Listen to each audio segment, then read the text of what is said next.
సర్వోన్నతుడైన దేవాది దేవుని ఘనమైన నామమునకు మహిమా ఘనత ప్రభావాలు చెల్లిస్తూ ఈరోజు ఈ యొక్క ఆరాధనలో దేవుని ఆత్మతో సత్యముతో ఆరాధించడానికి చేరువచ్చిన క్రీస్తునందు ప్రియులైన మీ అందరికీ నా హృదయపూర్వక వందనాలు తెలియపరుస్తున్నాను.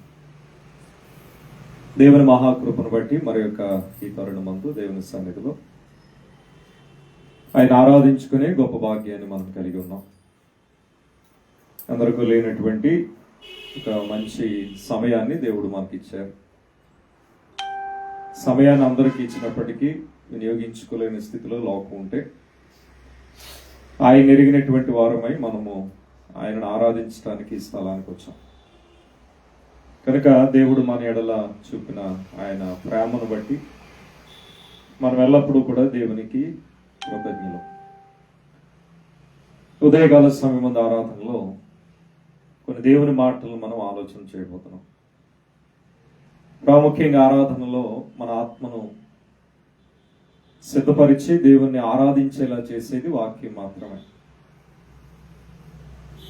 ఇక మన ఆత్మను బలపరిచేది కానీ ఉత్తేజపరిచేది కానీ లేదా దేవుని ఎదుట యోగ్యమైనటువంటి స్థితినిచ్చేది కానీ మరొకటి లేదు. కేవలం వాక్యం మాత్రమే మన ఆత్మీయ జీవితాన్ని సిద్ధపరిచి దేవుని ఎదుటకు తీసుకొస్తుంది. అలాంటి గొప్ప స్థితి దేవుని వాక్యం వల్ల మనకు కలుగుతుంది అన్నమాట. అందువల్ల వాక్యం వినేటప్పుడు ఎప్పుడు కూడా మనం చాలా జాగ్రత్తగా శ్రద్ధగా వినాల్సిన అవసరం ఉంది. ఈరోజు వాక్య పరిచర్యలో భాగంగా యోహాను సువార్త నుండి మనందరికీ తెలిసినటువంటి ఒక సందర్భం. అనేక సార్లు మరి చిన్నపిల్లల స్కూల్లో కానీ లేకపోతే వివాహాల సమయంలో కూడా ఈ సందర్భాన్ని ఎక్కువగా చదివిస్తూ ఉంటారు. అదేమిటి అని అంటే, యేసు ప్రభు వారి భూమి మీద ఉన్నటువంటి దినాల్లో ఆయన మొదటిగా చేసినటువంటి సూచక్రియ గలిలయలోని కానా అనేటటువంటి ఊరిలో ఆయన చేసినటువంటి ఒక సూచక్రియ ఏమిటది అని అంటే, నీళ్లను ద్రాక్షారసంగా మార్చటం. అంటే యేసు ప్రభు ఈ భూమి మీదకు వచ్చినటువంటి దినాల్లో ప్రారంభము నుంచి ఆయన ఇలాంటి ఎన్నో క్రియలు, అద్భుతాలు కానివ్వండి, సూచక్రియలు కానివ్వండి, మహత్కార్యాలు కానివ్వండి, ఇవన్నీ కూడా యేసు ప్రభు భూమి మీద చేశాడు.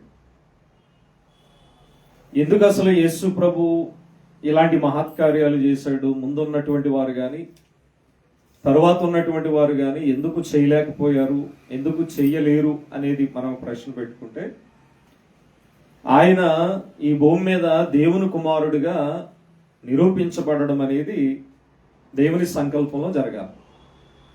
అందుకే ఇదే యోహాను సువార్తలో మీరు చూస్తే 20వ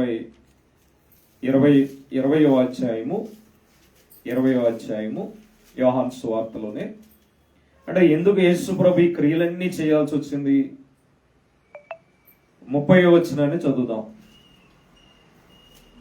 మరియు అనేకమైన ఇతర సూచక క్రియలను యేసు తన శిష్యుల ఎదుట చేశాను. ఇది ఏం చేశాడట ఆయన? అనేకమైన ఇతర సూచక క్రియలు. అంటే మొదట ఎక్కడ ప్రారంభించాడు? ఇప్పుడు మనం చెప్పుకోబోయే ఆ నీళ్లను ద్రాక్షారసంగా, అది మొదలు. ఈ మధ్యలో చాలా చేశాడు ఆయన. 20 అధ్యాయాల తర్వాతకు వచ్చాము. అందుకని ఇతర సూచక క్రియలు యేసు తన శిష్యుల ఎదుట అనేకమైనవి చేశాడు. అయితే అవి ఈ గ్రంథమందు రాయబడి ఉండలేదు కానీ, ఎందుకనంటే సరిపోదు, అన్ని కార్యాలు చేశాడు ఆయన. ఒకవేళ అవే లిస్టు రాసుకుంటూ వస్తే ఇక ఈ పత్రికలకు కానీ లేదా ఈ గ్రంథాలకు అవకాశం ఉండదు ఇందులో. ఇది సరిపోద్ది అన్నమాట. కానీ దేవుని ఉద్దేశం ఏంటి అని అంటే, యేసు ప్రభు చేసిన కార్యాలు అనేకమైన ఉన్నప్పటికీ వాటిని లిమిటెడ్గా మనకు సువార్తల్లో రాసి పెట్టాడు. ఇక మిగిలినటువంటి జ్ఞానం పత్రికల్లో రాసిచ్చాడు పరిశుద్ధాత్మతో. ఇది అక్కడ సంగతి. అయితే ఈ కొన్ని క్రియలైన యేసు ప్రభు చేత ఎందుకు చేశాడట? ఆ చేసినవి మళ్ళీ ఈ గ్రంథం అందుకు ఎందుకు రాశాడట? ఆ తర్వాత ఉంది 31వ వచనంలో, యేసు దేవుని కుమారుడైన క్రీస్తు అని మీరు నమ్మునట్లు. అది అర్థమైందండి. అంటే యేసు ప్రభు చేసినటువంటి ఆ క్రియలన్నీ కూడా అపోస్తులైనటువంటి వారు ఎందుకు ఈ సువార్తల్లో రాసి పెట్టారనేది యోహాన్ గారు చెప్తున్నాడు. ఆయన ఎందుకు చేశాడనేది కాదు, ఆ తర్వాత విషయం. ముందు అసలు యేసు ప్రభు చేసిన సంగతులు ఇందులో ఎందుకు రాశాము? ఇదిగో యేసు ప్రభు ఇలా చేశాడు కానాన్లో, లేదా యేసు ప్రభు పలానా యెరూషలేములో ఇలా చేశాడు, లేదా యేసు ప్రభు ఇంతమందికి ఆయన ఆహారం ఆశ్చర్యకరంగా పెట్టాడు, లేదా రక్తస్రావం కలిగిన స్త్రీని ఆయన స్వస్థపరిచాడు. ఇట్లాంటి ఎన్నో ఉన్నాయి కదా. ఇవన్నీ ఎందుకు మేము రాసాం ఈ గ్రంథంలో అంటే ఆయన ఎవరిని తెలుసుకోవాలట. ఆనాడు డైరెక్ట్ గా యేసు ప్రభు కార్యం చేసినప్పుడు వాళ్ళకి తెలిసింది ఆయన ఎవరని. గ్రహించేవారు గ్రహించారు, గ్రహించలేని వారు గ్రహించలేదు అనుకోండి. అంటే ఆయన ప్రత్యక్షంగా భూమి మీద ఉన్నటువంటి దినాల్లో ఆయన డైరెక్ట్ గా చేసినప్పుడు అక్కడ చూసిన వారు నమ్మారు, విశ్వసించారు. మరి ఆయన చేసిన మళ్ళీ గ్రంథంలో ఎందుకు రాశాడు? ఎవరి కోసం రాశాడు? ఇది మనం నమ్మడానికి. ఎందుకంటే ఇప్పుడు యేసుప్రభు డైరెక్ట్ గా మనం ఎదురుగా చేసే ఈ విధానం లేదు కదా. అందువల్ల ఆయన చేసిన రికార్డు చేసి మనకి ఇచ్చాడు. అక్కడ లాజిక్ ఏంటంటే ఇంకా మళ్ళా అలాంటి ఒకవేళ ఆయన చెయ్యాలనుకున్నాడు అనుకోండి, ఈ రోజు ఇవి రాయాల్సిన పని లేదు. కానీ రాసి పెట్టాడంటే ఆనాడు వాళ్ళు చూసి యేసు ప్రభుని దేవుని కుమారుడు అని నమ్మితే, ఈ రోజు మనం రాయబడిన వాటిని అవసరమైతే చదివి విని గ్రహించి యేసు ప్రభు ఎవరని తెలుసుకోవాలి? దేవుడు అని తెలుసుకోవాలి, దేవుని కుమారుడు అని తెలుసుకోవాలి. అది అక్కడ ప్రముఖమైనటువంటి ఉద్దేశం. అంతేగాని యేసు ప్రభు చేశాడు కాబట్టి మేము చేస్తామనేటటువంటి బోధ అది తప్పుడు బోధ, అది అబద్ధ బోధలోకి వస్తుంది అనేది అనేక విషయాలు మనకు రాయబడ్డాయి. అయితే ఎందుకు ప్రభువారి క్రియలన్నీ చేశాడట? యేసు దేవుని కుమారుడైన క్రీస్తు అని మీరు నమ్మునట్లును, ఆ నమ్మి ఆయన నామమందు జీవము పొందినట్లు. అంటే నిత్య జీవం పొందుకోవాలంటే యేసు ప్రభునందు ఏముంచాలి? ఏముంచుడైనా విశ్వాసం ఉంచాలి. మరి యేసు ప్రభునందు విశ్వాసం ఉంచాలంటే ఆయన ఎవరైనా మనకు తెలియాలి. ఒక సాధారణ మనుషుడు అనుకోండి, మనకు ఎవరు ఏమి ఇవ్వలేదు. ఇప్పుడు మనందరం సాధారణ మనుషులం కాబట్టి మీ యందు నేను, లేదా నా యందు మీరు ఉంచిన నా వల్ల మీకు ఏ లాభం ఉండదు, మీ వల్ల నాకు ఏ లాభం ఉండదు. ఉన్నా తాత్కాలికం. నిత్య జీవం ఇచ్చేంత లాభం అయితే మన దగ్గర ఉండదు. మరి ఇప్పుడు యేసు ప్రభువును మనం అదే కోణంలో చూద్దామంటే కాదు. ఆయన సాధారణమైనటువంటి వాడు కదా, ఆయన ఎక్స్ట్రాడినరీ. అంటే మన మన మన ఆలోచనలకు కానీ, మన స్థితికి కానీ, మన స్థాయికి కానీ మించినటువంటి వాడే. అలాంటి మించిన స్థితిలో ఆయన ఎందుకు విశ్వాసం ఉంచామనుకోండి, మనం ఇవ్వలేని ఇస్తాడే. ఏమిటి అని అంటే నిత్య జీవం. ఇప్పుడు యేసునందు విశ్వాసం ఉంచాలంటే, ఆయన దేవుని కుమారుడిని ఒప్పుకోవాలంటే ఆయన యొక్క గొప్పతనం తెలియాలి కదా మనకి. అందుకే ఇందులో రాయబడ్డాయి ఆయన ఎలాంటి వాడో, ఏం చేశాడో, ఎక్కడి నుంచి వచ్చాడో. ఇక A to Z విషయాలు మళ్ళా ఒక సువార్త సరిపోదు అన్నట్టు మళ్ళా 4 సువార్తల ద్వారా సాక్ష్యం ఇచ్చాడు. ఇప్పుడు ఒకరు ఒక విషయాన్ని ఒకసారి చెప్పారనుకోండి, మనకు కొంచెం డౌట్గా ఉంటుంది. నమ్మో ఒకసారి తలకాయ ఓపెన్ ఇలాగా. ఇప్పుడు నేను కూడా ఒకసారి చెప్పాను అనుకోండి, ఇలా ఉంటాయి మీ తలకాయలు. రెండోసారి చెప్పాను అనుకోండి, కొంచెం ఇలా ఉంటుంది. అదే విషయం మళ్ళీ మూడోసారి చెప్పాను అనుకోండి, అప్పుడు లోపలికి వెళ్ళి అర్థమై అప్పుడు ఏమంటారు, ఇలా పూర్తిగా తిరుగుతుంది తలకాయ. అంతే. ఇప్పుడు ఒకసారి చెప్పి వెళ్ళిపోయాను అనుకోండి, అది మీకు వెళ్ళిందో లేదో ఏమీ తెలియదు.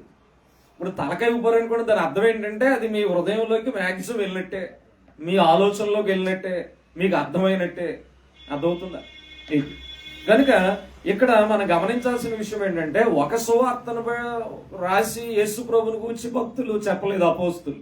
ఏకంగా 4 సువార్తలు రాశారంటే ఎంత కన్ఫర్మేషన్ ఇచ్చారో చూడండి. అవునా? ఎంత నిర్ధారించారో చూడండి. ఆయన జీవితం ఎంత గొప్పదో అనేది అక్కడ అర్థమైపోతుంది. అలాగే ఆయన చేసినటువంటి క్రియలు అంటే ఎందుకు ఆయన చేశాడంటే, ఆయన దేవుని కుమారుడిగా వారి మధ్య నిరూపించబడ్డాడు. మరి ఈ రోజు యేసు దేవుని కుమారుడు అని మనకు తెలియాలంటే ఆయన చేసిన క్రియలు ఇందులో ఉన్నాయి. అవునా? ఆ క్రియలను మనం ధ్యానించగలిగితే, చూడగలిగితే అందున్నటువంటి గొప్ప సంగతులు మనకు అర్థమవుతూ ఉంటాయి. అందులో భాగంగానే యోహాను సువార్త 2వ అధ్యాయంలో ఆయన మొదట చేసినటువంటి సూచక క్రియను మీకు జ్ఞాపకం చేస్తున్నాను. 2వ అధ్యాయంలో ఆ సంగతి ఒకసారి చదువుదాం చూడండి. అందున్నటువంటి సంగతులు నేడు మనకు క్రైస్తవులుగా దేవుని ఎరిగినటువంటి వారుగా, ప్రభువునద్దకు వచ్చినటువంటి వారుగా, లేదా ఆయన సంఘములో ఉన్నటువంటి వారుగా మనకు చాలా ఉపయోగకరంగా మాటలు మనకు ఉంటాయి. అందుకని మీకు జ్ఞాపకం చేస్తున్నాను. ఎందుకంటే యేసు ప్రభువు చెప్పినటువంటి సంగతులన్నీ కూడా ప్రతి సమయంలో మన ఆత్మీయ జీవితానికి ఉపయోగపడేవే. మీరు మత్తయి సువార్త 5వ అధ్యాయం నుంచి చదివితే అక్కడ ధన్యతల దగ్గర ఆయన కొండ మీద ప్రసంగం చేస్తాడు. అవునా? 5వ అధ్యాయం దగ్గర నుంచి ప్రారంభిస్తే అవన్నీ ఎప్పటికీ నూతనంగానే కనబడుతూ ఉంటాయి. అంటే అందులో ఉన్నటువంటి సంగతులు మనం ఒక్కొక్క వచనాన్ని అర్థం చేసుకోగలిగితే మన ఆత్మీయ జీవితానికి ఎంతో గొప్ప నూతనమైనటువంటి స్థితి లభిస్తూ ఉంటుంది. అక్కడ స్టోరీలు ఉండవు, మీకు చక్కగా ఆయన నీతి ఆత్మ సంబంధమైన సూత్రాలు చెప్పాడు అక్కడ. కనుక అలాంటి ఎన్నో బోధనలు, యేసుప్రభు బోధలు ఈ గ్రంథాల్లో, మన సువార్తల్లో మనకున్నాయి. కనుక ఈ సూచక్రియ కూడా ఒకసారి మనం చదవగలిగితే దాని నుంచి కూడా యేసు ప్రభు యొక్క జ్ఞానాన్ని కానీ ఆయన ఆలోచనలు కానీ మనకు అర్థమయ్యే అవకాశం ఉంది. 2వ అధ్యాయం చదువుతున్నాను. 3వ దినమున గలిలయలోని కానాను ఊరిలో ఒక వివాహము జరిగింది. అంటే ఆనాడు ఆ ప్రాంతంలో గలిలయ అంటే ఇప్పుడు ఇజ్రాయేల్ దేశం అని మనకు టీవీలో వినపడుతుంది చూడండి. అదే ఇజ్రాయేల్ దేశం ఆనాడు ఈ ప్రాంతాలు అనమాట. ఇది యోదయ, సమరయ, గలిలయ, ఇలాంటి ముఖ్యమైన 3-4 ప్రాంతాలుగా అది విభజింపబడింది. అందులో ముఖ్యంగా యోదయ, సమరయ, గలిలయ, ఇంకా చిన్న చిన్నవి ఎక్కడ ఉన్నాయనుకోండి. ఈ 3 ప్రాంతాల్లోనే యేసు ప్రభు మాక్సిమం తిరిగాడు. ఆయన అర్థమైందంటే, ఎందుకంటే ఆయన ఎక్కడ జన్మించాడు? బెత్లెహేములో జన్మించాడు. యోదయ బెత్లెహేములో జన్మించాడు. జన్మించి కేవలం ఆ దేశంలో ఆ ప్రాంతానికే పరిమితం కాకుండా ఆయన చుట్టుపక్కల కపెర్నహూమ్ అని అటని ఇటని మొత్తం చాలా చోట్లకి ఆయన తిరిగాడు శిష్యుల్ని తీసుకుని. అంటే రాజ్య వార్తను ఆయన అనేకులకు ప్రకటించాడు. అందులో భాగంగా ఎక్కడికి వచ్చాడట ఈయన? గలిలయలోని కానా అను ఊరిలో ఒక వివాహం జరిగిందంటే అక్కడికి వచ్చాడు అనమాట. అంటే ఆ రోజుల్లో వివాహాలు ఆ పద్ధతుల్లో జరిగాయి. మన పద్ధతుల్లో మనకు వివాహాలు జరుగుతూ ఉంటాయి. అయితే యేసు ప్రభు చూడండి, ఒక వివాహం జరిగిన యేసు తల్లి అక్కడ ఉండేది. అంటే యేసు ప్రభు తల్లి అయినటువంటి మరియ ఆ వివాహానికి వచ్చింది, అక్కడ ఉందట. అంటే ఎందుకు వచ్చింది అని అంటే బహుశా మరి ఏమన్నా బంధువులేమో మనకు తెలియదు. మొత్తం మీద ఆ గలిలయలోని కానా అనేటటువంటి ఊరిలో ఆ వివాహానికి ఆ తల్లి వచ్చిందట. ఎవరి తల్లి? యేసు ప్రభు వారి యొక్క తల్లి. ఎవరావిడ? మరియమ్మ గారు. ఇప్పుడేమైంది? యేసును ఆయన శిష్యులను ఆ వివాహమునకు పిలువబడాలి. వివాహానికి ఏం చేయబడాలి? పిలువబడాలి. పిలువబడకుండా వివాహానికి వెళ్తారు ఎవరైనా? వెళ్ళరు. ఇప్పుడు పిలిచిన వివాహాలకు వెళ్ళడానికే మనకి సమయం ఉంటుంది. శుభలాకులు ఇస్తారు కదా పిలిపించి, శుభలాకులు ఇచ్చిన పెళ్ళిళ్ళకి వెళ్ళడానికే మనకి టైము ఉండట్లేదు. అలాగని చెప్పి ఇప్పుడు అలా వెళ్తుంటే ఏదో వివాహం జరుగుతుంది వెళ్ళి భోజనం చేయగలమా? అసలు మనకి అది సూట్ అవ్వదు కదా. కానీ కొంతమంది పాపం పిలవకపోయినా వెళ్ళి భోజనం చేసి వచ్చేస్తూ ఉంటారు. ఒకసారి దొరికేస్తుంటారు. కొంతమంది అడగరు అనుకోండి, పోనీ అనుకుంటారు. కానీ కొంతమంది అడిగేస్తూ ఉంటారు, నువ్వు ఎవరు తాలూకు అని. అంటే పిలుపు ఉంటేనే మనం వివాహం వెళితే అది ఒక గౌరవం మనకి. పిలుపు లేకుండా ఒకవేళ వివాహానికి వెళ్ళాం అనుకోండి, అది పెద్ద గౌరవము అనిపించదు. బహుశా ఇక్కడ యేసును ఆయన శిష్యులు ఏమయ్యారట? ఆ వివాహానికి బహుశా ఈయన ఎవరో మరి పిలుచుకున్నాడు, అంతే కదా. కొంచెం గొప్పవారిని ఏం చేస్తాం మనం? వారు మన బంధువులు కాకపోయినా అతిథులుగా పిలుచుకుంటాం. ఎమ్మెల్యే గారిని ఇలా ఉంటారు కదా. ఇప్పుడు ఆ ఎమ్మెల్యే గారు వచ్చారనుకోండి, అక్కడ ఉన్న మళ్ళీ ఆయనకు ఒకటే సరిపోతా? లేదు, మళ్ళీ ఆయనతో తిరిగి వాళ్ళందరికీ చెప్పాలి కదా. వాళ్ళందరూ వస్తూ ఉంటారు. బహుశా ఈ వివాహం ఎవరింట్లో జరిగింది ఏంటనేది మనకు చెప్పబడలేదు. కానీ ఆయన ఆ పిలిచిన ఆయన ఎవరిని కూడా పిలిచాడు? యేసు ప్రభు తల్లి అక్కడ వచ్చింది, యేసు ప్రభు వచ్చారు, ఇక ఆయన వచ్చారంటే మళ్ళీ ఆయనతో పాటు ఎవరు వచ్చేయాలి? శిష్యులు వచ్చేసారు, పిలువబడ్డారట. ఏమైంది అప్పుడు? ద్రాక్షారసం అయిపోయినప్పుడు యేసు తల్లి ఏమొచ్చింది? ఇక్కడ కొదు వచ్చింది అనమాట. ఏమొచ్చింది? యేసు ప్రభు వెళ్ళినటువంటి ఆ స్థలానికి అక్కడ ఏమొచ్చింది? ఆ సమయంలో కొదు వచ్చింది. అంటే ఆ రోజుల్లో వారు తినేటటువంటి ఆహార నియమం ఏంటంటే రొట్టె ద్రాక్షరసం. అర్థమైందండి? మనం ప్రభురాత్రి భోజనాలు తీసుకుంటాం కానీ ఆ ప్రత్యేకత అలా ఉండాలని అలా ఉంచేసాం. అర్థమైందా? దట్టు ఏంటి అని అంటే అది కరెక్ట్ గా యేసు ప్రభు యొక్క శరీరానికి రక్తానికి సాదృశ్యంగా అది ఉండేలా దేవుడు డిజైన్ చేసి ఇచ్చాడు మనకి ప్యాటర్న్. ఇక దాన్ని మనం మార్చడానికి లేదు. అయితే ఆ రోజుల్లో ఏంటి అని అంటే ప్రభురాత్రి భోజనంలో మనం ఏదైతే ఇలా వాడుతున్నామో ఆ రోజుల్లో వారికి అదే ఇది కూడా ఏది వారు డైలీ తినే బ్రెడ్ అది ఒకటే ఇది ఒకటే. అందువలన పౌలు గారు అసలు కొరింథీ పత్రికలో మనం చదువుతాం చూడండి. ఇప్పుడు ప్రభురాత్రి భోజనానికి సంబంధించి ఎందుకు ఆయన ప్రభురాత్రి భోజనం గురించి అక్కడ రాశాడు, ఎందుకని రూల్స్ ఇచ్చాడు, ఎందుకు హెచ్చరించాడు అక్కడ అంటాడు కదా, మీరు దీన్ని సరిగ్గా చేయకపోతే, మిమ్మల్ని మీరు వివేచించి తీసుకోకపోతే ఇది శిక్షాపాత్ర. అట్లాగే ఎందుకు మాట్లాడాడు ఆయన అని అంటే వారి సాధారణ భోజనం ఇదే, ఆదివారం చేసే జ్ఞాపక భోజనం కూడా ఇదే. అందువల్ల ఏమైందంటే వాళ్ళలో కొంతమంది తప్పిపోయారు. సాధారణ భోజనమే కదా ఇంటికాడ చేసి, ఇట్లాంటి రకరకాల పరిస్థితులు వచ్చాయి. అందుకని మీరు తినే భోజనం వేరునైనా అది ఒకవేళ ఇది ఇలాంటిది అయినప్పటికీ కానీ యేసు ప్రభు యొక్క మరణాన్ని జ్ఞాపకం చేసుకునే కార్యక్రమం ఇది ఇలా చేయాలని చెప్పాడు. అర్థమైంది? అంటే ఎందుకు ఇది జ్ఞాపకం చేశానంటే ఆ రోజుల్లో వివాహ సమయాల్లో కూడా ఏది ఈ రొట్టె విస్తారమైనటువంటి ద్రాక్షరసాన్ని త్రాగి ఆ దేశాల్లో అది సిస్టమ్. అర్థమైందా? ఇప్పుడు అమెరికా ఉందనుకోండి, మళ్ళీ బిర్యానీలు అంతమోడ తింటారా? మనం తెగ తినేస్తాం. అర్థమైందా? రైస్ ఎక్కువ తినేస్తాం. అవునా? కానీ ఆ దేశాల్లో ఎలా ఉంటుంది అంటే యూరోప్ కానీ అమెరికా దేశాల్లో వాళ్ళు ఏం తింటారు? రొట్టెలే, బ్రెడ్ అండ్ జాము, లేకపోతే బర్గర్లు, ఇవే తింటూ ఉంటారు. కానీ వాళ్ళ స్టైల్ అది. అలాగే మన ఇండియన్ ఫుడ్ స్టైల్ ఎలా ఉంటుంది, మనం ప్లేట్లు లెక్క మంది కదా. ఇప్పుడు ఆ సైడ్ వెళ్ళాం అనుకోండి, ఇజ్రాయేల్ ఆ సైడ్ ఉందనుకోండి, అప్పటికి ఇదిగో ఇలాంటి ఇది రొట్టె ద్రాక్షరసం. అలాగే మన వాళ్ళు వెళ్తుంటారు కదా ఈ అరబ్ దేశాల్లో, వాళ్ళది ఒకలా ఉంటది, వాళ్ళు మళ్ళీ బిర్యానీ ఎక్కువ తింటూ ఉంటారు.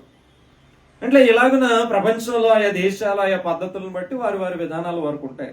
ఇప్పుడు ఇక్కడ గలిలయలోని కానా అనేటటువంటి ఊరిలో జరుగుతున్న వివాహంలో వారి ఆహార నియమం ఏంటి? ద్రాక్షరసం త్రాగటం లేదా రొట్టెలను తినడం.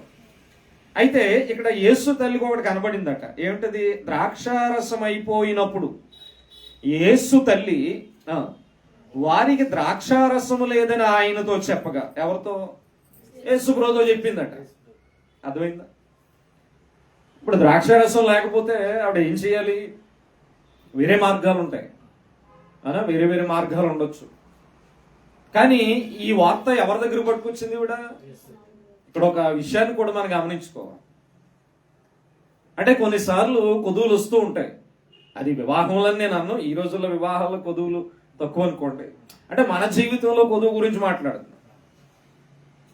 మన జీవితంలో కొన్ని కొదువులు వస్తూ ఉంటాయి, అది ఏదైనా కానీ. ఆ కొదువులు వచ్చినప్పుడు మనం ఎవరి తట్టు తిరుగుతున్నామనేది మొదట మనం ఎప్పుడు క్యాలిక్యులేట్ చేసుకోవాలి. అంటే ఒకవేళ పొరపాటున వెంటనే మనుషులు తట్టుకు తిరిగి ఆయనైతేనే నాకు చేస్తాడు అనేటటువంటి కోణంలో మనం వెళితే మాత్రం దేవుని బిడ్డలుగా అది మన విశ్వాసానికి మంచిది కాదు. ఎందుకనంటే మనుషుల మీద ఆధారపడడం అనేటటువంటిది రెండో విషయం. కానీ మొట్టమొదటిగా మనం ఎవరి మీద ఆధారపడేలా మన మనసులో సిద్ధపరచుకోవాలి? దేవుని మీదే. ఇప్పుడు అక్కడ కొదువు వచ్చింది, ఆ యేసు తల్లి కరెక్ట్ గా ఇష్యూ ఎవరి దగ్గర పట్టుకొచ్చింది? బహుశా వాళ్ళ ప్రయత్నాలు ఏదో వాళ్ళు చేస్తున్నారే మనకు తెలియదు. కానీ యేసు తల్లికి తెలుసు ఈ కొదువును తీర్చగలే వారు ఎవరు, ఇదిగో నా కుమారుడు లేదా ఆ యేసు అనేటటువంటి ఆలోచన ఆవిడకి వచ్చింది. అందుకే ఇక్కడ ఒక విషయాన్ని మీరు గమనించారో లేదో, యేసు తల్లి ముందు అక్కడ ఉందా, యేసు ప్రభు ముందు ఉన్నాడా? యేసు తల్లి వచ్చింది అక్కడికి. అంటే యేసు తల్లి బహుశా అక్కడ అన్ని చక్కబెడుతుందేమో లేదా చూస్తుందేమో. ఇలా చక్కబెడుతున్నప్పుడే ఆమె కనబడింది ఏంటి? ద్రాక్షరసం అయిపోయిన సంగతి. అర్థమైందా? ఎప్పుడైతే అది అయిపోయిందన్న విషయం తెలిసిందో ఈవిడికి వెంటనే ఎవరి తట్టు చూడాలనిపించింది అంటే యేసు ప్రభు వైపు చూడాలనిపించింది. మరియమ్మ అలాగే చాలా సందర్భాల్లో తాను యేసు ప్రభు వైపు చూసిన సందర్భాలు ఉన్నాయి. మార్త మరియ దగ్గర కూడా అంతే. మార్తమ్మ చక్కగా అవన్నీ సిద్ధం చేయడానికి యేసు ప్రభుకి ఆమె హడావుల్లో ఆవిడ ఉంటే, యేసు తల్లి మరియ ఆవిడేం చేసింది?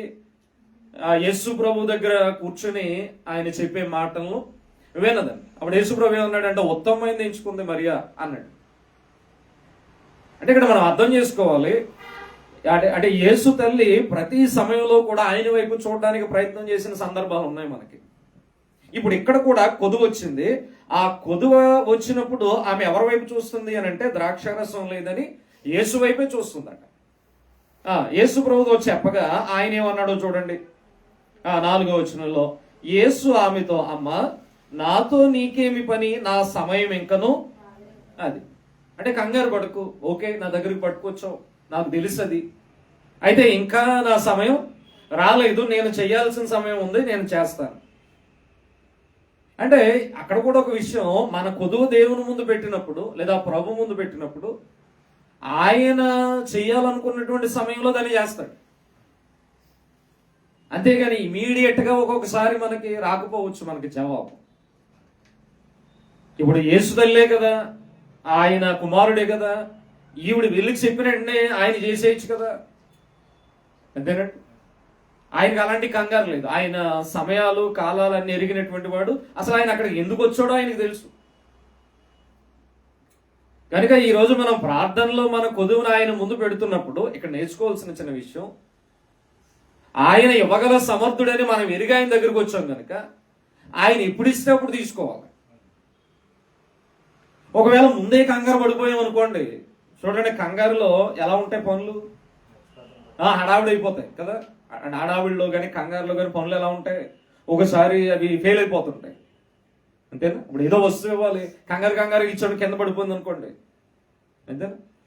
ఇప్పుడు దేవుని యొద్దకు వచ్చి మొరబెట్టిన మనం ఆయనో కంగారు పెడేస్తున్నాం అనుకోండి, సరే తీసుకోరా బాబు అని ఇచ్చేయడం అనుకోండి, పగిలిపోయింది అది. అంటే దాని అర్థం అది మన జీవితంలో ఉపయోగకరంగా లేదనుకోండి. ఏమిటి ఉపయోగం, సమయం వృధా. అందువలన దేవుని ఎదుటికి మన సమస్యను తీసుకొచ్చినప్పుడు అది కొంత సమయం పడుతుంది. ఇదే చక్కటి ఉదాహరణ. నా తల్లి కదా పట్టుకొచ్చిందని యేసుప్రభు వెంటనే అమ్మ నీళ్ళు పెట్టే నేను ద్రాక్షరసం చేస్తాను అనలేదు ఆయన. నాతో నీకేం పని, అంటే నీకు ఇంకా ఎన్నో పనులు ఉన్నాయి చూడమ్మా, నా పని ఉందలే నేను వస్తాను అన్నట్టు.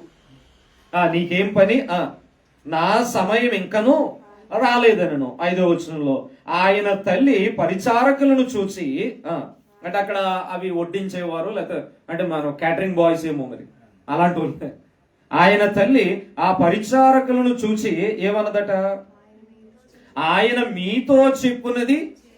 ఆవిడ ఎక్కడ కూడా కోపడలేదు. ఏదో ఆయుషుతో నీ దగ్గరకు వస్తే చేస్తాను కంగారు పడకానంటే ఎలా ఉంటది, మన తల్లులు అయితే కోపడిపోతారు కదా. ఆవిడ ఏమంటుందట, ఓకే ఆయన ఏది చెప్తే అలా చేయండి అని ఎవరికి చెప్పింది, అక్కడ సప్లై చేసే ఆ పరిచారకులకు చెప్పిందట. ఏం చెప్పాడు ఆయన మీతో చెప్పున్నది చేయుడని. 6వ వచనం, యూదుల శుద్ధీకరణాచార ప్రకారం 2-3 తూములు పట్టు 6 రాతి బాణలు అక్కడ ఉంచబడి ఉండెను. అర్థమైందండి. అంటే యూదుల విధానాన్ని ప్రకారం అక్కడట 2-3 అంటే సైజ్ అనమాట, తూములు పట్టు 6 రాతి బాణలు అక్కడ ఉంచబడాయంట. తర్వాత ఏమైంది, యేసు ఆ బాణలు నీళ్లతో నింపుడని వారితో చెప్పగా. అంటే యూదుల శుద్ధీకరణాచారాలు కొన్ని ఉంటాయి. అవి ఎలా ఉంటాయంటే, తినే ప్లేట్లు ఉదాహరణ చెప్తున్నాను సింపుల్గా. తినే ప్లేట్లు ఉంటాయి, మనం ఇంట్లో ప్లేట్లు ఉంటాయి, మనం ఈ వాటర్లో వాటిని క్లీన్ చేసేస్తాం. వాళ్ళ శుద్ధీకరణాచారం ఎలా ఉంటుందంటే, అంటే ఇప్పుడు ప్రజెంట్ కూడా ఇజ్రాయెల్ దేశంలో అలాంటి శుద్ధీకరణాచారాలు ఉంటాయి. ఆకాశం నుండి ఈ నీళ్లు పడుతుంటాయి కదా వర్ష సమయంలో కానీ ఎప్పుడైనా మంచు కానీ, ఆ నీళ్ళని వాళ్ళు కలెక్ట్ చేస్తారు. అది ఎలా ఉంటుందంటే ఒక డ్రైనేజీలో వెళ్ళిపోతుంటుంది అనమాట. అవి భూమిలో నుంచి వచ్చిన నీళ్లు కాదు, పైనుంచి వచ్చిన పడిన నీళ్లు. వాటిని ఏం చేస్తారు అని అంటే అందులో నిల్వ చేస్తారనమాట. అవి ఇలా క్లోజ్ చేసి ఉంటాయి.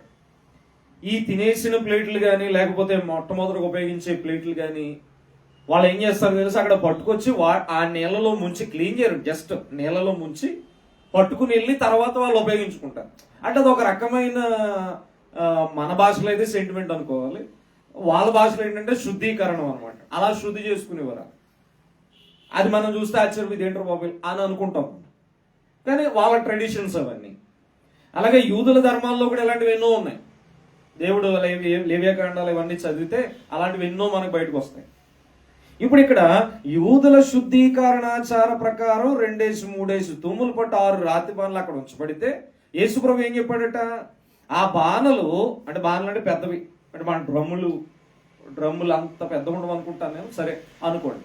ఆ బాణలు నీళ్లతో నింపుడని వారితో చెప్పగా ఏమన్నాడు, నీళ్లతో నింపండి అన్నాడట. బానే ఉంది. తరువాత 8వ వచనంలో వారు వాటిని అంచుల మట్టుకు నింపిరి. ఎక్కడ వరకు? అంచుల మట్టుకు నింపురట. వారి విశ్వాసం మంచిదే, గొప్పదే. దేంటి ద్రాక్షరసం లేదంటే ద్రాక్షరసాన్ని ఇవ్వడానికి పోను, ఆ బాణంలో ఏమన్నాడు, నీళ్లతో నింపమని చెప్పాడు. సరే నింపండ్రు బాబు, ఏదో సగం నింపడలే చాలు అనే ఉద్దేశంలో బహుశా ఇక్కడ ఉన్నవారు లేరు. ఏం చేశారు, అంచులు మట్టుకు నింపారట. అంటే ఇక్కడ మనం గ్రహించాల్సిన సంగతులు చాలా ఉంటాయి. ఒకవేళ వారికి యేసు ప్రభువునందు ఒక రకమైనటువంటి నమ్మకమో విశ్వాసమో లేకపోతే ఎవడో కూడా ప్రశ్నించుదుడు అక్కడ. నీళ్లతో ఎందుకయ్యా నింపడం అనే ప్రశ్న వద్దు. అంటే ప్రభువు నొద్దకు మన సమస్య వచ్చినప్పుడు, కొదువు వచ్చినప్పుడు అది జరిగేటటువంటి ఆ క్రమంలో సమయం ఉంటుంది కదా, కొంచెం సమయం. ఈ సమయంలో మన విశ్వాసాన్ని మనం కొనసాగించాలి. అది పాయింట్ ఇక్కడ. అర్థమైందండి? ఇందాక చెప్పాను కదా, కొదువు ఉంది మన జీవితంలో. అంటే ఇక్కడ నేర్చుకోవాల్సిన విషయం చెప్తున్నాను, అక్కడ అది చెబుతూనే లెసన్ చెప్తున్నాను. ఒక కొదువు ఉంది.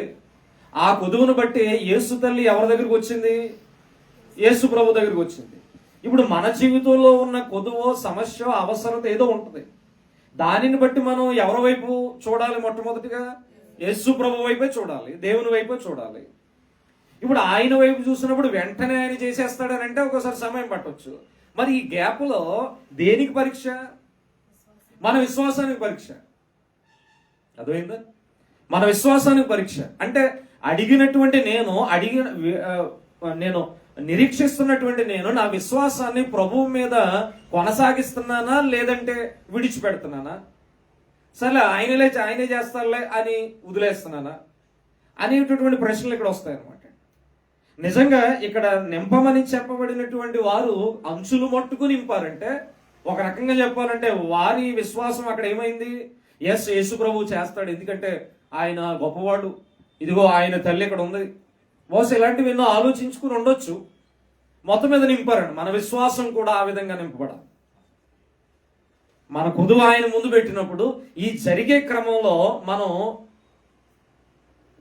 ఓర్పు అనేటటువంటి దాన్ని కలిగి, సహనం అనే దాన్ని కలిగి మన విశ్వాసాన్ని కొనసాగింపజేసినప్పుడే కార్యం జరుగుతుంది. లేదు ఒకవేళ మన విశ్వాసాన్ని మధ్యస్థంగా ఉంచుకున్నాం అనుకోండి, లేదా మన విశ్వాసాన్ని డ్రాప్ చేసుకున్నాం అనుకోండి, ఒక్కొక్కసారి కార్యాలు అనేటటువంటివి జరగవు, లేట్ అయిపోతూ ఉంటాయి. ఎవరి దగ్గరికి వచ్చినా కూడా ఆ దేవుని దగ్గరకు వచ్చిన యేసుక్రీస్తు ద్వారా. ఆ తర్వాత చూడండి, నింపారట. వాళ్ళు చాలా నమ్మకంతోనే నింపారు. అప్పుడు ఆయన వారితో మీరిప్పుడు ముంచి విందు ప్రధాని యొద్దకు తీసుకుని పొండని చెప్పగా, అక్కడ చూడండి ఇంకో మాట ఉంది, చెప్పగా వారు తీసుకుని పోయిరి. కనీసం అక్కడైనా ఏం రావాలి వీళ్ళకి కదా, ఇదేంటో బాబు ఈ నీళ్ళెట్టుకెళ్ళమంటున్నాడు అనేటటువంటి కోణంలన్నా ప్రశ్న రావాలి. అలా చాలా మంది ప్రశ్నించారు యేసు ప్రభుని కదా. తర్వాత చరిత్రలో, తర్వాత స్టోరీల్లో మీరు చూస్తే యేసు ప్రభుని అలాగున రివర్స్ లో ప్రశ్నించిన వారు చాలా మంది ఉన్నారు. కానీ బహుశా వీళ్ళు ఎక్కడ కూడా యేసు ప్రభు మాటనే జవదాటలేదు అన్నమాట. ఏమన్నాడట ఆయన? నింపమన్నారు, నీళ్ళతో నింపమన్నాడు ఆయన బాణల్ని. సరే నింపారు. నింపిన తర్వాత అక్కడ ఒట్టించే మెయిన్ పర్సన్ ఉంటాడు కదా, సప్లై చేసే ఆయన దగ్గర పట్టుకోండి అన్నాడు. వాళ్ళు ఏం చేశారు? వారు తీసుకుని వెళ్ళిపోయారట. అంటే మన యొక్క విశ్వాసము దైవ కార్యంలో ఎంత ప్రాముఖ్యమైనది అనేది కూడా ఇక్కడ చాలా ముఖ్యమైనటువంటి సంగతి. అందుకే విశ్వాసము లేకుండా దేవునికి ఇష్టడై ఉండుట అసాధ్యం అని చెప్పి అక్కడ ఒక మాట ఉంటుంది చూడండి. హెబ్రీ పత్రిక 11వ అధ్యాయంలో ఆ మాటను మనం గమనిస్తే, అంటే ఈరోజు దేవుని బిడ్డలుగా మనం కూడా విశ్వాసము కలిగి దేవుని ఎదుటికి వచ్చాం. ఆయనకి ప్రార్థించేవారుగా చాలా సందర్భాల్లో ఉండొచ్చు. అయితే అలాంటప్పుడు మన విశ్వాసం ఏ విధంగా కొనసాగాలనే విషయం హెబ్రీయులకు రాసిన పత్రిక 11వ అధ్యాయంలో ఏమనుంది?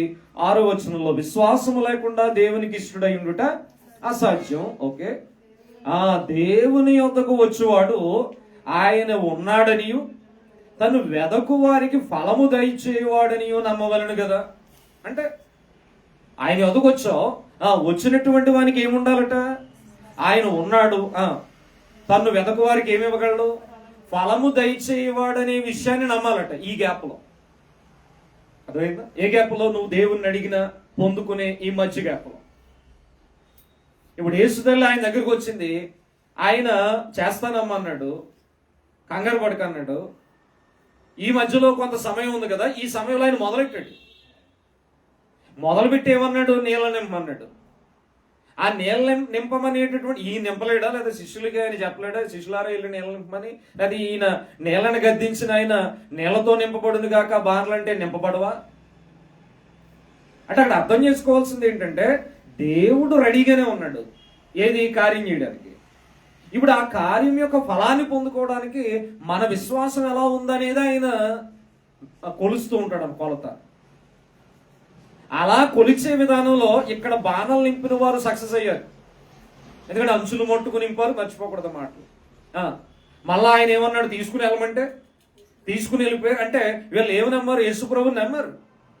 అంటే ఆయన చేయగల సమర్థుడు, అంతేనా? ఎస్, ఆయన చేస్తాడు ఖచ్చితంగా అనేటటువంటి కోణం మనకు కనబడుతుంది. సో ఇప్పుడు యోహాను సువార్తలోకి వచ్చేయండి, 8వ వచనంలోకి. అర్థమవుతున్నాయా? తలపోటుకుందా? అర్థమవుతున్నాయండి? 8వ వచనంలో, ప్రధాని యొద్దకు తీసుకుని పొండని చెప్పగా వారు తీసుకుని పోయారట. ఎక్కడికి తీసుకెళ్లారు? ప్రధాని యొద్దకు తీసుకెళ్లారు. ఎవరు తీసుకెళ్లారు? శిష్యుల పరిచారకులు తీసుకెళ్లారు. ఎవరు తీసుకెళ్ళమంటే అది 9వ వచనంలో, ఆ ద్రాక్షరసం 9వ వచనం, ఆ ద్రాక్షరసము ఎక్కడ నుండి వచ్చినో, అంటే ఈ మధ్యలో ఏమైపోయింది? అది ఆ ద్రాక్షరసం ఎక్కడ నుండి వచ్చినో అంటే తీసుకువెళ్ళింది. అక్కడ ఏమని చెప్పడుతుంది? ద్రాక్షరసం అని చెప్పడు.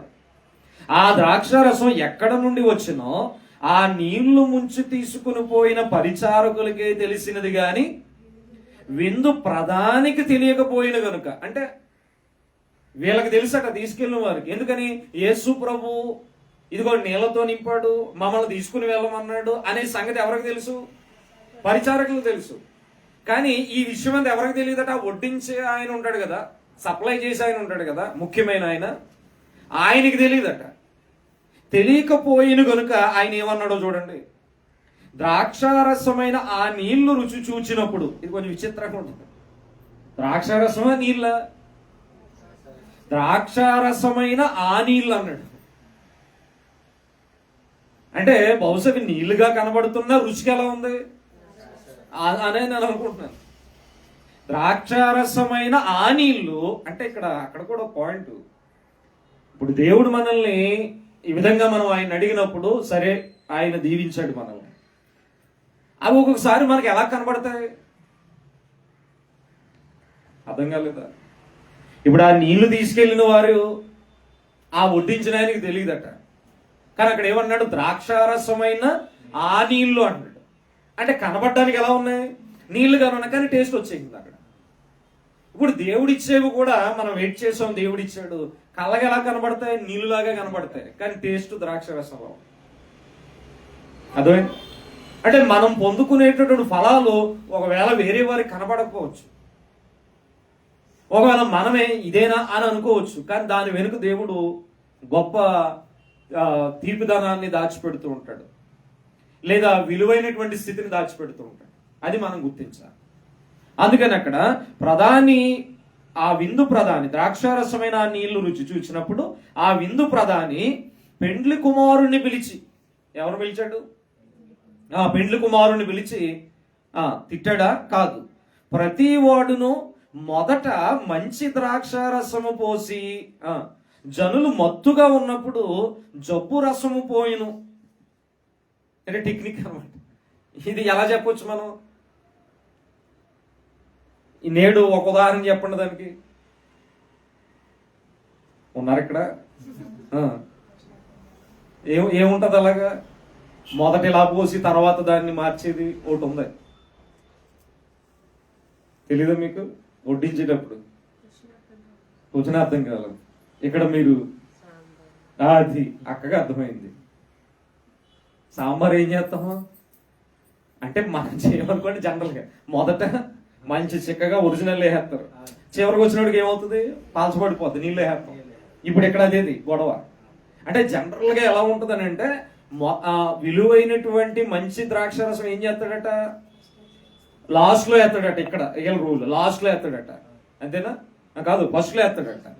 కొంచెం వీళ్ళు త్రాగిన తర్వాత మొత్తం వస్తుంది కదా, అప్పుడు ఏం తాగుతుందో తెలియదు కాబట్టి అప్పుడు ఏం చేస్తారు? అవసరమైతే దీంట్లో నీళ్లు కలిపేస్తారు. అంటే విందు ప్రధాని చెప్తున్నాడు, ఇది కదా లాజిక్. కానీ నువ్వేం చేసావు? చూడండి ఏమన్నాడు, ఇప్పుడు చదవండి. ప్రతి వాడును మొదట మంచి ద్రాక్ష రసం పోసి, అవును, తర్వాత ఏం చేస్తాడు? జనులు మత్తుగా ఉన్నప్పుడు జబ్బు రసం పోతాడు కదా, అప్పుడు టేస్ట్ తెలియదు కాబట్టి. నీవైతే అంటే పెండ్లి కుమారుడా, నీవైతే ఏం చేస్తున్నావు? ఇది వరకును మంచి ద్రాక్ష రసం ఉంచుకొని ఉన్నావని అతనితో చెప్పాడు. అంటే ఏంటది అర్థం? ఈ పరిచారకులు ఏ నీళ్ళైతే తీసుకొచ్చారో, అంటే యేసుప్రభు ఏ నీళ్ళనైతే ద్రాక్ష రసంగా మలిచాడో దానిని ఆ ప్రధాని ఆ విందులో పంచిపెట్టినప్పుడు ఆ ప్రధాని ఇస్తున్న స్టేట్మెంట్ అన్నమాట. అదేంటయ్యా పెండ్లి కుమారుడా, ఎవరైనా మంచిది ఉంచుకుని లాస్ట్ లో కొంచెం పాల్చబడిపోయింది వేస్తారు, నువ్వేం చేసావు? ఆ లాస్ట్ లో మంచిది వేస్తున్నావు ఏంటి? అంటే యేసు ప్రభు ద్వారా వచ్చినటువంటి ద్రాక్షరసం ఎంత మధురంగా అక్కడ ఉందనేది బహుశా ఈయన కనిపెట్టాడు అనమాట. బహుశా ఇలా టేస్ట్ చూసి ఉంటాడు. ఎక్కడి నుంచి ఎట్టుకొచ్చి అంటాం కదా మనం, అక్కడ ఉంటారు చాలా మంది. ఏం చేస్తారు? ఇదే భలే ఉందండి, ఎక్కడి నుంచి పట్టుకొచ్చారు ఇది అని ఒకటి నోట్లో వేసుకుంటాడు, ఓ బూరు తింటాడు, అవునా? లేదా చేతి మీద వేసుకుని ఇలా తింటూ ఉంటాడు, టేస్ట్ చేస్తుంటాడు. బహుశా ఈ విందు ప్రధాని అలా కనుగొని ఇప్పుడు పట్టుకొచ్చిన ద్రాక్షారసం ఎంత రుచిగా ఉందండి, లేదా ఎంత విలువైందిగా ఉందండి, ఎవడైనా ఎలా చేస్తాడా? ఎలా చేసావేంటి నువ్వు అని ఆ పెండ్లు కుమారుని అన్నాడట. అప్పుడు ఏమైందో చూడండి. నీవైతే ఇది వరకును మంచి ద్రాక్షరసము ఉంచుకొని ఉన్నావని అతనితో చెప్పాను. గలిలయలోని కానాలో యేసు ఈ మొదటి సూచక క్రియ, అది అంటే క్లారిటీ వచ్చింది. ఇంకా దాని గురించి వాళ్ళు ఏమన్నారు ఇవన్నీ రాయలేదు, కానీ క్లియర్ చేసాడు. అంటే ఇప్పుడు అక్కడ యేసు ప్రభు యొక్క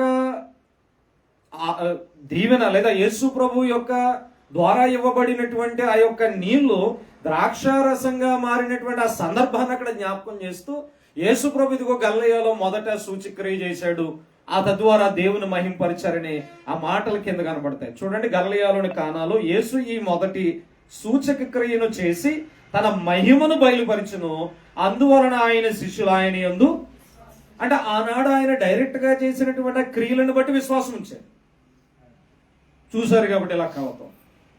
కానీ ఈరోజు ఇప్పుడు అలా చేయడానికి యేసుప్రభు మన మధ్యలో ఉన్నాడా? శరీరధారిగా లేడు.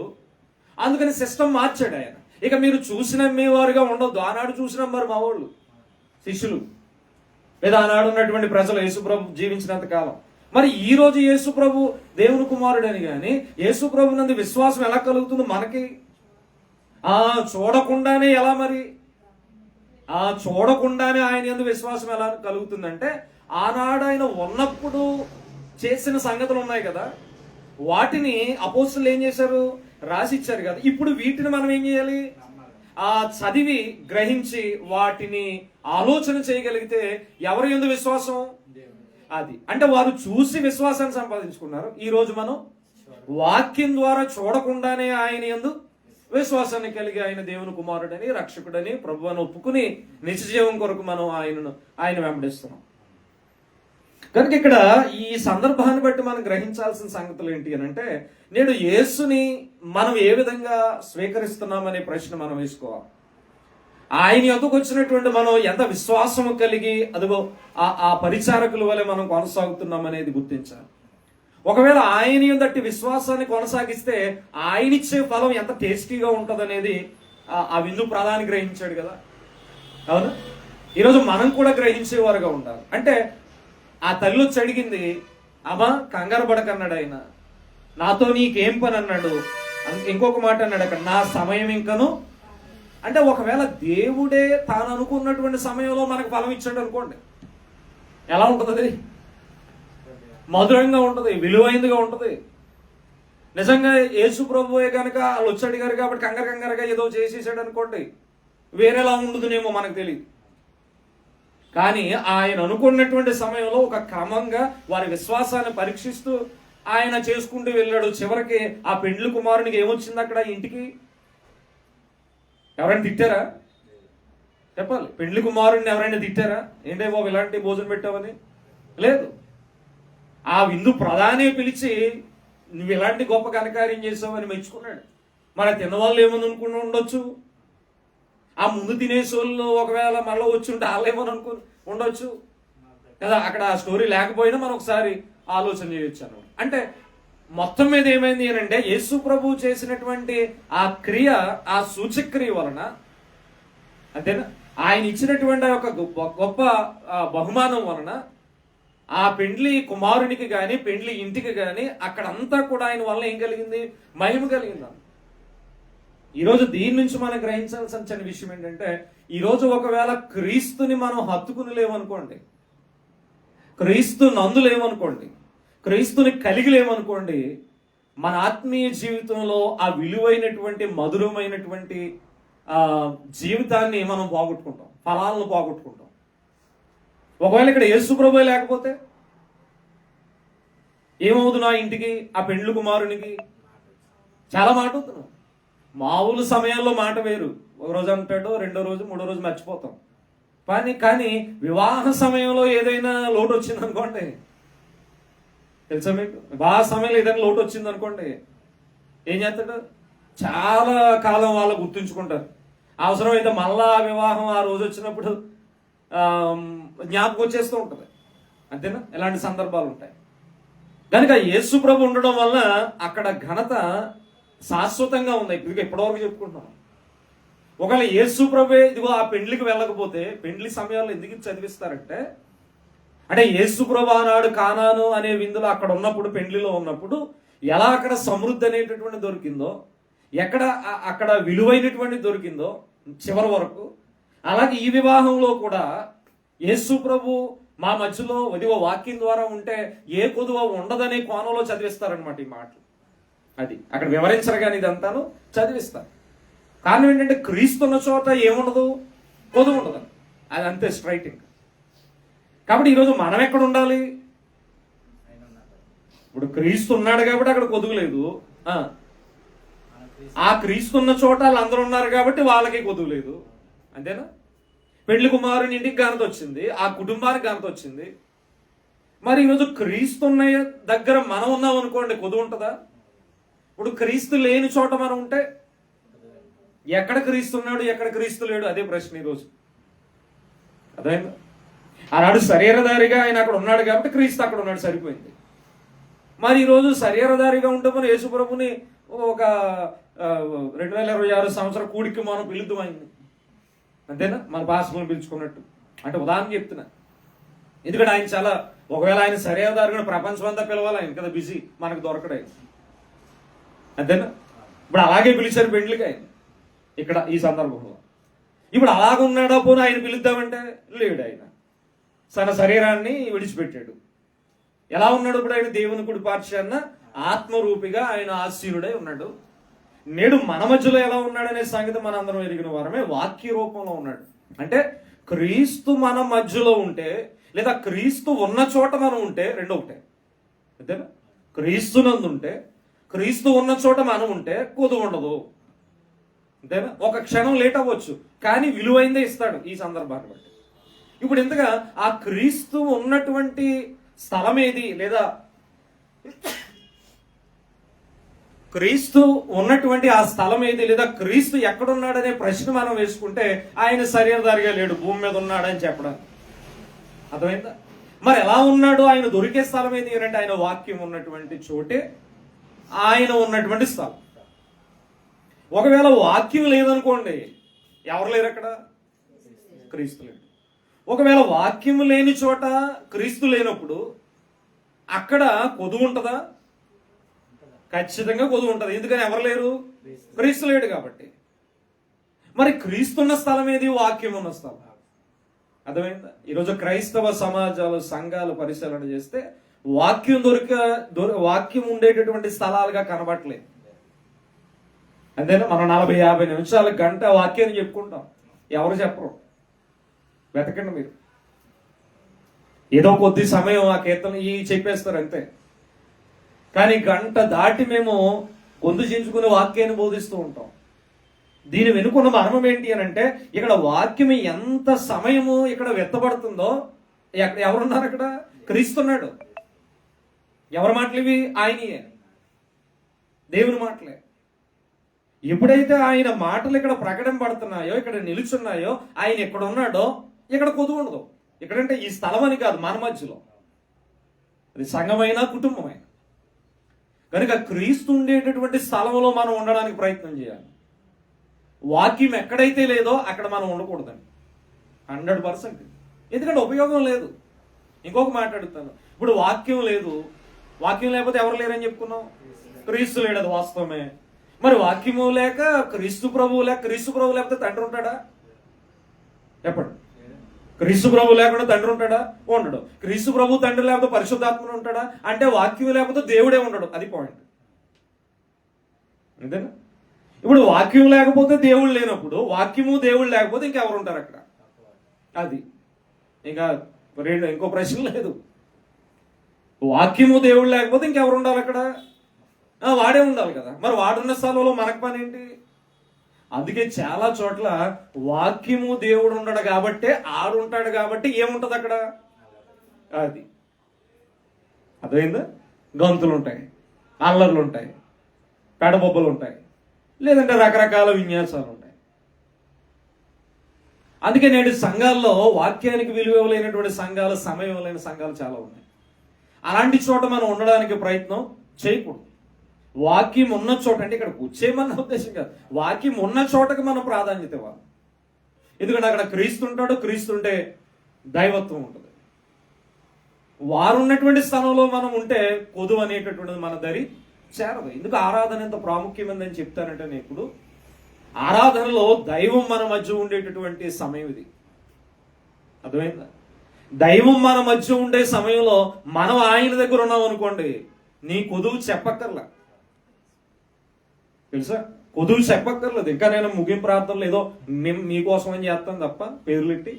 అసలు దైవం మన మధ్యలో ఉన్నప్పుడు అసలు ఆయన పేరు కూడా అది అవసరం. మీ సాటిస్ఫాక్షన్ కోసం చేస్తాం మేము, అంతే. నా కోసం అలా ప్రార్థన చేయలేదు అంటారని చేస్తాం. కానీ వాస్తవంగా దైవాన్ని మధ్యలో పెట్టుకుని అంటే అది ఎలా ఉంటుందంటే, అనకూడదు కానీ ఆయన మధ్యలో ఉంటే మళ్ళీ నేను రికమెండ్ అలా ఉంటుంది. కాకపోతే మీకు ఇది ఫీల్ అవుతారని అలా చేస్తూ ఉంటాం. కనుక దైవం మన మధ్యలో ఉన్నప్పుడు కొదువు అనేటటువంటి దానికి అవకాశం లేదు. ఒకవేళ ఉన్నా తీర్చగల సమర్థుడు ఆయన. కనుక ఈరోజు క్రీస్తు ఉండేటటువంటి స్థలం ఏది అని అంటే, వాక్యము దొరికేటటువంటి స్థానము. ఇంకా క్లియర్గా చెప్పాలంటే, ఆ పరలోకమందు దేవుని కుడిపార్శ్వాన ఆసీనుడైనటువంటి క్రీస్తు నేడు ఎలా ఉన్నాడు అని అంటే, ఆయన వాక్య రూపంలో ఉన్నాడు. అందుకే వాక్యం ఎక్కడ ఉంటే క్రీస్తు అక్కడ ఉన్నాడు. ఇంకెలా ఉన్నాడు ఆయన? ఒక మాట చూడండి. ఇంకెలా ఉన్నాడు ఆయన?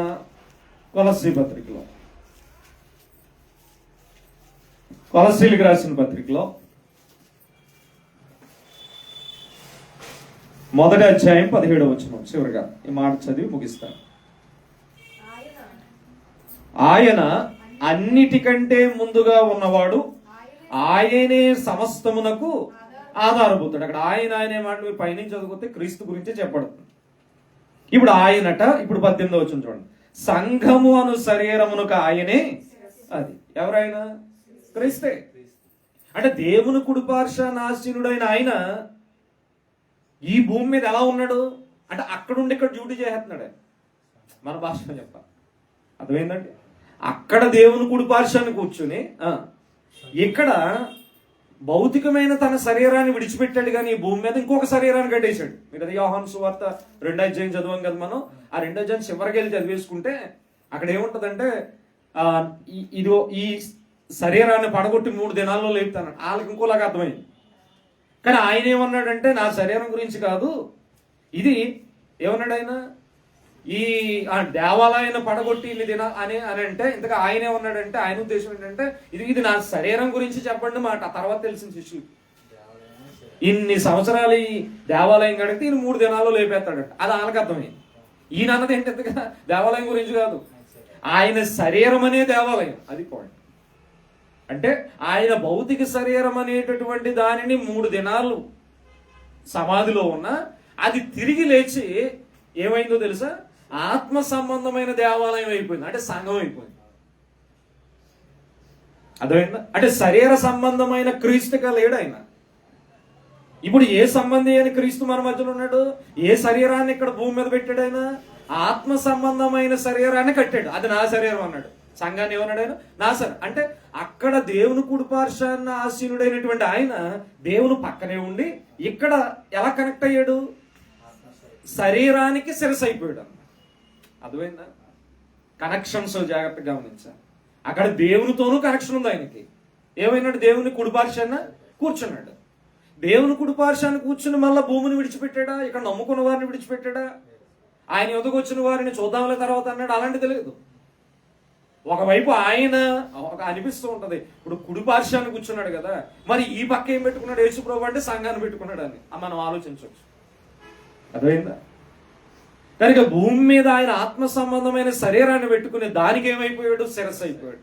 అంటే ఇక్కడ పాయింట్, క్రీస్తు ఎక్కడున్నాడు అని అంటే వాక్యం ఉన్న దగ్గర ఉన్నాడు. 2, క్రీస్తు ఎక్కడున్నాడు అంటే సంఘం ఉన్న దగ్గర ఉన్నాడు. అర్థమైందా? సంఘానికి ఏమై ఉన్నాడు కాబట్టి, అంటే క్రీస్తు శరీరము లేదా క్రీస్తు సంఘము ఎక్కడైతే ఉందో ఆయన అక్కడ ఉంటాడు. అర్థమైందా? క్రీస్తు లేని సంఘం, క్రీస్తు నామము లేని సంఘం దగ్గర ఆయన ఉండే. ఇప్పుడు ఎవరో ఇంటి దగ్గర నేనే, సింపుల్ అండి ఇది, మన వాళ్ళకి అర్థం అవట్లేదు. ఇప్పుడు ఎవరో ఇంటి పేరు పెట్టుకున్నాడు, ఆయన ఇంట్లోకి నేను ఎందుకు వెళ్తాను? అంతేనా? ఆయన ఇంట్లోకి నేను ఎందుకు వెళ్తాను? అది ఆయన ఇల్లు, ఆయనది అది. అంతేనా? ఇప్పుడు నా ఇల్లు ఇది, లేకపోతే నేను ఎక్కడ ఉంటాను, ఇంకొకరు ఇంట్లోకి రాలేరు కదా. అంటే నీ ఇల్లు నీకు ఎలా సొంతం, మరి ఆయన ఎవరింట్లోకైనా పర్లేదని వెళ్ళాం అనుకోండి, ఎలా ఉంటుంది? అది కొట్టేస్తారు, దొంగోడు అంటే. మరి ఇప్పుడు క్రీస్తు వెళ్ళిపోతాడా? ఆయన పేరు లేనటువంటి ఇంటికి వెళ్తాడా? వెళ్ళాయన. మరి ఆయన పేరు కలిగిన సంఘం ఏది? ఆయన కట్టుకున్నాడు. పోనీ ఎవరు కట్టలేదు ఆయన ఇల్లు. ఎవరు కట్టుకున్నారు? ఆయన కట్టుకున్నాడు. తన స్వరక్తం ఇచ్చి సంపాదించుకున్నాడు. మళ్ళా దానికి ఎవరు పేరు పెట్టుకున్నాడు? ఆయన పేరు పెట్టుకున్నాడు. అంతేనా? మరి ఎక్కడ ఉంటాడు ఆయన? ఆయన ఇంట్లో ఉంటాడు. ఏదో ఆయన ఇల్లు, ఆయన శిరస్సు అయి ఉన్నటువంటి ఆయన సంఘం క్రీస్తు సంఘం. ఇక వేరే నామం కలిగిన సంఘం దగ్గర ఎలా ఉంటాడు ఆయన? అలా ఉండడు కాబట్టే వారు అక్కడ అనుకుంటున్నారు మేము క్రీస్తుని ఆరాధిస్తున్నాం, క్రీస్తు ప్రభు నామాన్ని బట్టే మేము ప్రార్థన చేసేస్తున్నాం అనుకుంటున్నారు. కానీ ఎవరు లేరు అక్కడ. క్రీస్తు లేడు. ఒకవేళ ఉంటే నువ్వు ఏం పెట్టాలి అక్కడ? సంఘానికి, ఆ గృహానికి క్రీస్తు సంఘం అనే పెట్టాలి కదా. విశాఖంకులు గారు చెప్తుంటారు, ఆ రాముడు ఉన్నాడంటే లోపల రాముడు విగ్రహం ఉందనుకోండి, బయట ఏం పేరు పెడతారు? అర్థమవుతుందా? రాముడు విగ్రహం ఉందనుకోండి లోపల హిందువులు, బయట ఏం పెడతారు? బాగుంది, మంచి ఆలోచన, అది సరిపోయింది కరెక్ట్గా. లోపల ఎవరు? రాముడు, సరిపోయింది. ఆంజనేయుడు ఉంటే ఆంజనేయ స్వామాలయం అని పెడతారు, కృష్ణుడు ఉంటే కృష్ణాలయం అని పెడతారు, దుర్గమ్మ ఉంటే దుర్గాలయం అని పెడతారు. అంతేనా? ఎంత బాగుంది, ఆ ధర్మమే బాగుంది కదా. కానీ మనోళ్ళు లోపల ఆరాధించేది ఎవరిని అంటున్నారు? యేసు ప్రభునని. బయట పేరు ఎవరిది? దేవదాసయ్య గారిది. బయట పేరు ఎవరిది? లోదరన్ గారిది. బయట పేరు ఎవరిది? ఫెలోషిప్ వారి.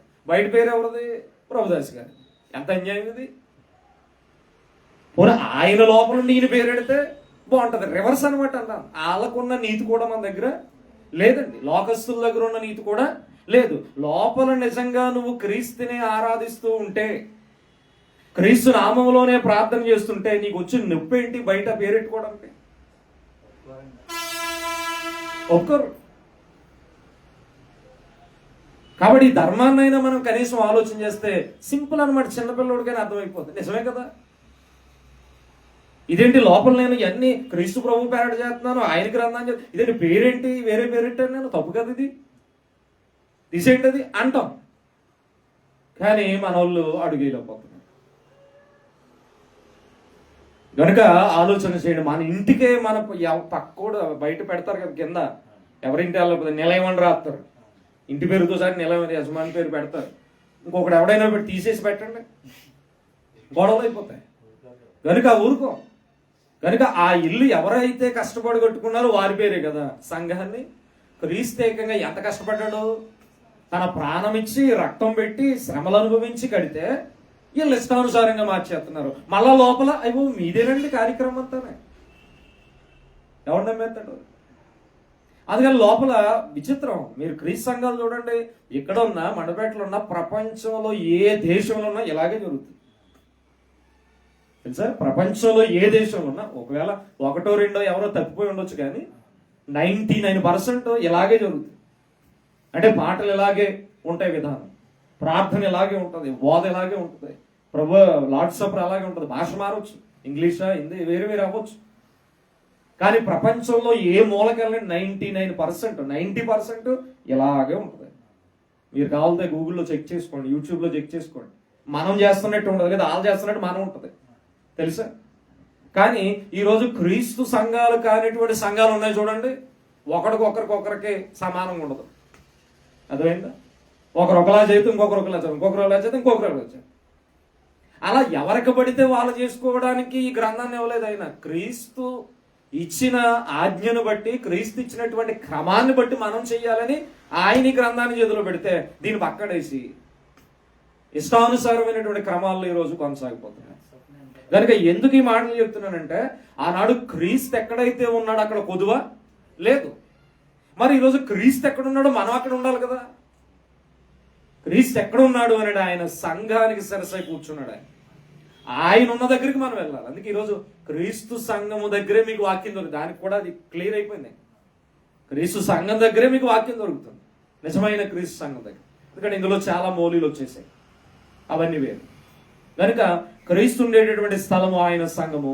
మనం ఆ క్రీస్తునందు ఉండాలంటే ఆ సంఘములో ఏమై ఉండాలి? మనం సభ్యులమై ఉండాలి, లేదా ఆ శరీరంలో అవయవాలై ఉండాలి. అర్థమైందా? ఇప్పుడు లోకంలో ఉండి నేను క్రీస్తునందు ఉంటానంటే అవదు. ఇప్పుడు క్రీస్తునందు నువ్వు ఉండాలి అని అంటే నువ్వు క్రీస్తు ఎక్కడైతే ఆయన సంఘం అనే శరీరంలో ఉన్నాడో ఆ సంఘం అనే శరీరంలోకి నీ ఆత్మను తెచ్చుకోవడానికే నమ్మి బాప్తిసం పొందుట అనే కార్యక్రమాన్ని పెట్టాడు. అంటే లోకమందున్న మన జీవితాన్ని విడిచిపెట్టి బాప్తిసం ద్వారా రక్షింపబడి ఎప్పుడైతే సంఘంలోకి వస్తున్నామో క్రీస్తు అక్కడ ఉన్నాడు కాబట్టి అక్కడి నుంచి మన జీవితం కొదువు లేనటువంటి జీవితంగా ఉండదు. ఒకవేళ కొదువు ఏదైనా వస్తుంది, రాదని కాదు. అపోస్తులకు లేవా కొదువులు? యేసుప్రభు చుట్టూ తిరిగారు.